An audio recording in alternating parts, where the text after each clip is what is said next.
Hello, everyone. Today, I'm diving into a review of book number 1, The Power of Habit: Why We Do What We Do in Life and Business by Charles Duhigg. In this video, I'll be sharing 8 key takeaways from the book. Personally, 2 of them really stood out for me, so make sure to stick around for those. Before we jump into the conclusions, let's talk about whether this book is worth your time. The Power of Habit often lands in the top tier of recommended books about habits, but honestly, I think it's a bit overrated, well, at least half of it. Here's why. The book is divided into 3 parts. The first part focuses on how habits work for individuals. That's you and me. This part was fascinating. The second part explores habits in society. And the third part dives into habits in the business world. Now, if I'm being real, I couldn't care less about the societal habits section, and the business-focused part didn't grab me either. On top of that, the examples the author uses, wow, they drag on forever. Sometimes it takes 50 pages to set up a story, and only in the last 3 sentences do you get to the point.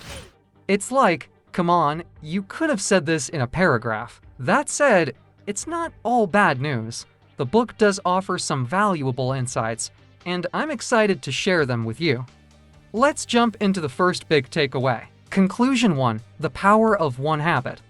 While studying Louise's brain, scientists made a fascinating discovery. Even as her old neurological patterns were overwritten by new habits, the remnants of her previous behavior still lingered. The brain activity linked to her old impulses didn't completely vanish, it was displaced and overridden by new impulses. What's incredible is that Louise didn't just change her habits, she actually rewired her brain. But here's the key, these life-changing shifts didn't happen because of her trip to Cairo, her divorce, or even her journey through the desert. No, the transformation began when Louise focused on changing just one habit: smoking. This single-minded focus on breaking her smoking habit triggered a ripple effect. Louise began to reprogram other areas of her life, creating a chain reaction of positive changes. Scientists call this a cornerstone habit, a single behavior that serves as a foundation for broader transformation. For Louise, tackling one habit gave her the confidence and momentum to tackle others. This takeaway is a reminder that change doesn't have to be overwhelming. Sometimes we get stuck thinking, I'm doing everything wrong. How could I possibly fix my life? But the truth is, real change starts when you focus on just one habit. Pick something that feels manageable, something you know is holding you back. It could be quitting smoking, improving your sleep, or starting a daily walk. For some people, quitting smoking might feel easy. For others, it's a monumental challenge. The key is to choose a habit that you believe you can change and let that momentum carry you forward. Small steps can lead to extraordinary transformations. So, what's your cornerstone habit? Conclusion 2. Understanding habits to control them. When you understand how habits work, specifically the structure of the habit loop, it becomes much easier to take control of them. By breaking down a habit into its basic components, you can start to manipulate and change it to your advantage. In a series of experiments, researchers had rats running through a maze until it became second nature. Then, they messed with the system by changing the location of the reward. Angry Grable, a researcher from MIT studying the basal ganglia, explained that one day, they put the reward back in its original place and boom, the old habit kicked right back in. This showed something powerful. Habits don't just disappear. They're encoded in the brain's structures. That's actually a good thing. Imagine how frustrating it would be if you had to relearn how to drive every time you returned from vacation. But there's a catch, the brain doesn't distinguish between good and bad habits. So, if you have a bad habit, like smoking or eating junk food when you're stressed, it's always lurking in the background, waiting for the right signal and reward to trigger it. This is where the phrase "there are no former drug addicts" comes to mind. While I'm not sure if that phrase is universally true, it's rooted in the idea that certain habits never truly go away, they just lie dormant, waiting for the chance to resurface. So, what does this mean for us? First off, we shouldn't walk around bragging, "I kicked this bad habit for good." Because, in reality, that habit is still somewhere deep inside. The goal is not to defeat it, but to replace it. Think of it like this. If you're stressed and reach for a cigarette, that's a habit. If you reach for ice cream or get lost in a gambling spree when you're down, those are habits, too. The trick is to replace them with healthier alternatives. Habits don't vanish, they get swapped out for something better. Remember, habits are a part of us, but we have the power to choose which ones we feed and which ones we let sleep. Conclusion 3. The power of habits in winning. During an interview, Coach Duhigg shared a key insight: the secret to winning is changing the players' habits. The idea is simple. During a game, players make very few decisions on their own. Their reactions should be so automatic, so habitual, that they don't have to think twice. If Duhigg can instill the right habits in his players, victory is practically guaranteed. According to Duhigg, champions don't do anything extraordinary. They just do ordinary things, very ordinary things, but they do them quickly, without thinking. The opposing team simply doesn't have time to react. It's the power of habit, fired up by consistent practice. The rules are simple. By using the same signal cue and providing the same reward, you can alter any action and, in turn, change the habit itself. The key: consistency in the signal and reward system. This applies to almost any behavior. But here's what's fascinating. Coach Duhigg didn't just add new skills to his team. He didn't have fancy funding or high-end equipment. What he did was transform his team's habits. He took a team that was struggling, written off by many, and turned them into winners not by adding new things, but by focusing on changing their old habits. This is why sports can be such a great model for life or business. Success in sports, like in life, comes down to mastering a sequence of actions habits. The better your habits, the better the results. And this concept isn't just for the field. It's something we can carry into our daily lives. Just think about it. When we start out on our journey, we're all in similar positions, but for some reason, we end up in vastly different places. Sure, there's a bit of luck involved, but habits play a huge role in where we end up. They shape our trajectory, our success, and ultimately, our lives. Conclusion 4. Replacing habits with a competing response. At the end of the first therapy session, the therapist gave Mandy a simple but powerful assignment: carry a special card with her and mark it every time she felt tension in her fingertips. A week later, Mandy came back to her session and proudly showed the therapist that there were 28 check marks on the card. She had become acutely aware of the sensations that triggered her habit. She now knew exactly when those feelings cropped up, whether it was during class or while watching TV. Next, the therapist introduced Mandy to what he called a competing response. Instead of focusing on breaking her old habit, the therapist suggested she redirect the energy when she felt tension in her fingertips. Whenever she sensed the tension, Mandy was to immediately put her hands in her pockets, sit on them, or grab any object like a pencil or a pen that would keep her fingers busy and prevent her from reaching for her mouth. But that wasn't the end of it. The therapist encouraged Mandy to find a way to get a quick physical stimulation, like rubbing her hand or tapping her knuckles on a chair. Anything that would trigger a new, positive physical response instead of the old habit. The key was to keep the signal's tension and rewards relief from tension consistent, but the response to those signals would change.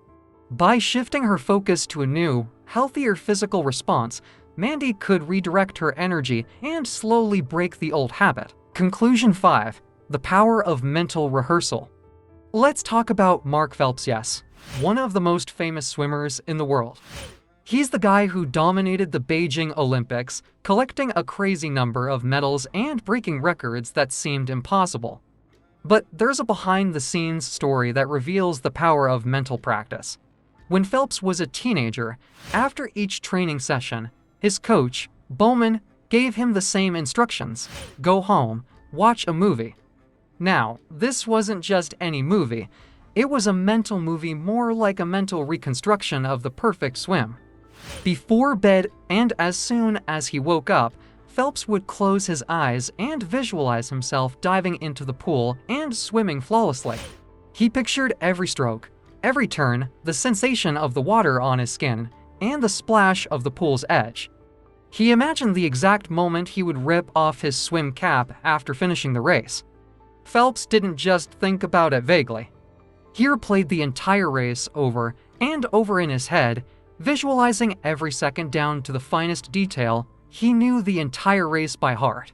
Then, during training, when Phelps was pushed to swim as fast as possible, Bowman would simply shout, "Turn on the video," and Phelps, having rehearsed the perfect swim in his mind so many times, would effortlessly translate those movements into real-life performance, swimming faster and faster. Eventually, Bowman only needed to whisper, "Prepare the video," and Phelps would calmly execute the winning swim. Now, think about this. How often do you run a mental video in your head? If you're not doing it regularly, you're missing out on a powerful tool. This isn't just about literal video rewinding, it's about visualizing your ideal reality, whether it's overcoming a bad habit or building a new one. Imagine, for example, loading a DVD of your ideal self, a version of you who doesn't smoke, doesn't drink, and radiates health and confidence. Watch that video often, replay it in your mind, and let it become real in your life. The takeaway here: champions don't just stumble upon greatness, they actively create it in their minds first. And that's advice you can apply to your own life. Conclusion 6: How the brain reacts to winning and losing. In a fascinating MRI study, Khabib explored how the brain's systems related to habits and addictions, focusing on the fascinating world of gambling. What they found was eye-opening. Pathological gamblers showed more intense excitement when they saw the potential for a win, even if they didn't actually win any money. Their brains, specifically the areas linked to emotions and reward, fired up far more than in regular players. But here's the kicker: when it came to close hits, that moment when you almost win, but don't the results were drastically different for pathological gamblers? They actually perceived close hits as a win, with their brain reacting almost identically to how a non-pathological player would react to a real win. On the flip side, non-pathological gamblers viewed a close hit as a sign of failure. Their brains registered it as a loss, which made them stop playing. This shows a key neurological difference. For pathological gamblers, close hits trigger habits that push them to place another bet. They think, "I'm close. I can do it this time." Meanwhile, for non-pathological gamblers, that same close hit triggers a habit of stopping because they know a loss is still a loss.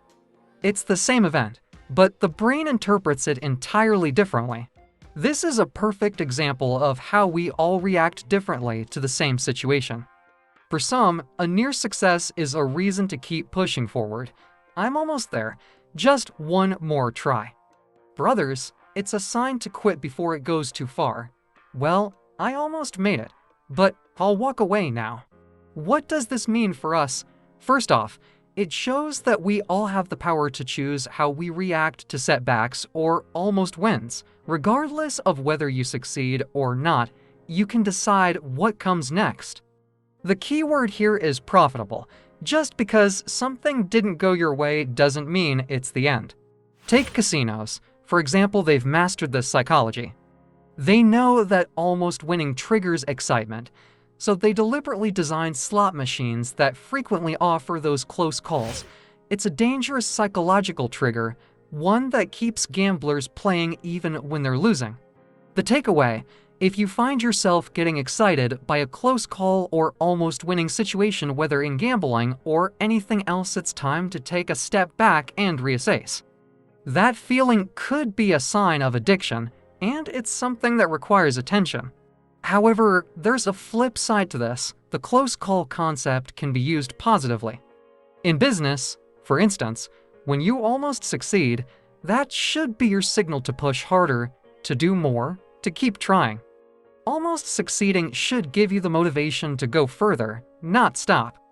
It's a powerful lesson you can apply to any area of life, not just gambling. Conclusion 7. The true power of habit. And here we are, the final conclusion, a summary of the entire book. It's short, but packed with insight. The author makes a funny but crucial point. Changing a habit requires a conscious decision to do so. You can't just wish it away. You have to be ready to put in the hard work.